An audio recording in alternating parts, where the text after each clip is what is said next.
वेंगुर्ला तालुक्यातील वांगणी येथील बागायतवाडी जी मच्छीमारांची रहिवाशी असलेली वाडी आहे, या वाडीमध्ये परप्रांतीय लोकांनी काही जागा घेतलेली आहे आणि ही जागा घेताना त्यांनी समुद्राच्या बरोबर लागून मातीचं भराव टाकलेला आहे आणि त्यामध्ये कांदनवन त्यासारख्या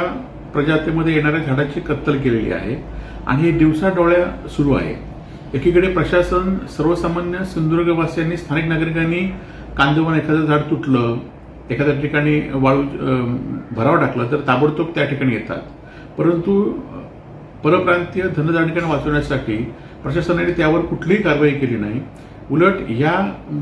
येणाऱ्या पावसामध्ये या मच्छीमारांना, खरं तर हे वांगणी गाव आहे, हे कासवांचं गाव म्हणून ओळखलं जातं आणि या भरावामुळे त्या कासवांचं अधिवास नष्ट होऊ शकतो। त्याचबरोबर मच्छीमारांना सुद्धा पावसामध्ये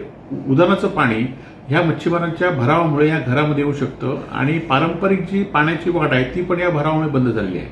आणि प्रशासनाने ह्यावर योग्य कारवाई न घेतल्यामुळे हे मच्छीमार शिवसेनेकडे आलेत। मी तिथले आमचे जिल्हा परिषद सदस्य, तालुका प्रमुख यांनी